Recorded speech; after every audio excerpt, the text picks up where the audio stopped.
ఈ వీడియోలో మనము ఎకానమీ భాగంలో ఎకానమీలోని జనాభా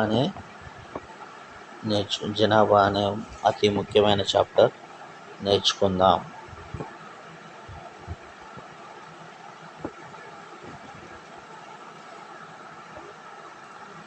జనాభాను ఇంగ్లీష్లో డెమోగ్రఫీ అంటారు. జేమ్స్ ప్రిన్సెప్ 1827-28 కొన్ని జనాభా వివరాలను సేకరించారు. 1872లో మొదటిసారిగా లార్డ్ మేయో వైస్రాయ్గా ఉన్న సందర్భంలో జనాభా వివరాలను సేకరించారు. కానీ ఈ సర్వే సందర్భంలో అన్ని ప్రావిన్సెస్లోనూ స్వదేశీ సంస్థానాలలోనూ జరగలేదు. 1881 సెన్సస్ను ఫస్ట్ సెన్సస్ అంటారు. ఈ ఫస్ట్ సెన్సస్ సమయంలో లార్డ్ రిప్పన్ అనే అతను వైస్రాయ్గా ఉన్నాడు. ఎవ్రీ 10 years ఒకసారి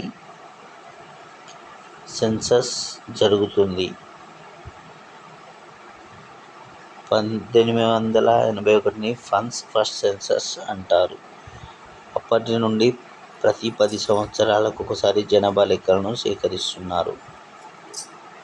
2001లో 23 క్వశ్చన్లను అడగగా 2011లో 29 క్వశ్చన్లు అడిగి సెన్సస్ నమోదు చేశారు.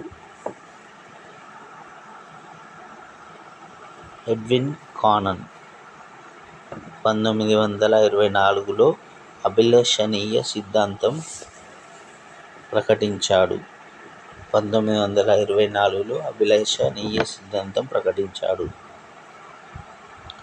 జూలై 11ను వరల్డ్ పాపులేషన్ డే అంటారు.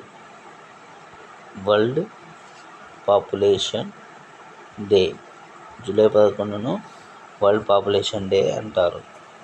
October 12, 1999 the day of the 6 billion అంటారు.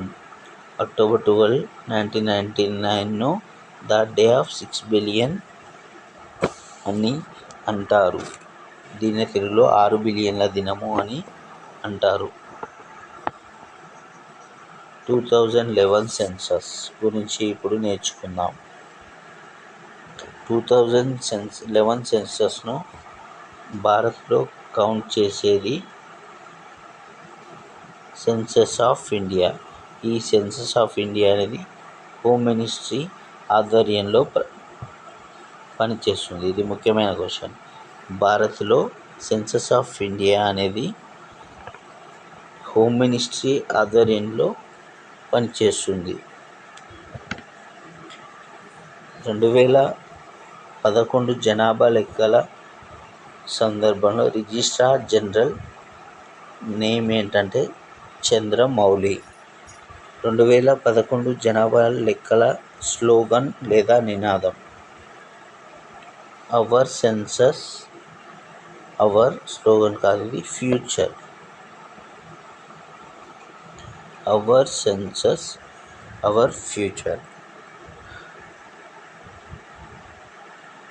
2011 జనాభా లెక్కలు 15వ జనాభా లెక్కలు. 2011 జనాభా లెక్కలను 2 పేజెస్గా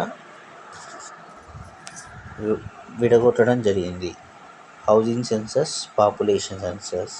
2010 ఏప్రిల్ నుండి 2010 సెప్టెంబర్ వరకు హౌసింగ్ సెన్సస్ నిర్వహించారు. 2011 ఫిబ్రవరి 9 నుండి 2011లోనే ఫిబ్రవరి 28 వరకు పాపులేషన్ సెన్సస్ నిర్వహించారు. Total expenditure of the 2011 census is 2200 crores. Average expenditure per person అంటే సరాసరి ఎక్స్పెండిచర్ అంటే అయిన ఖర్చు 18.19 పైసా. 2021లో సెన్సస్ చేయాలని చూశారు కానీ అది పోస్ట్పోన్ అయింది due to COVID-19. National register of citizens ఇది తర్వాత వీడియోలో నేర్చుకుందాం.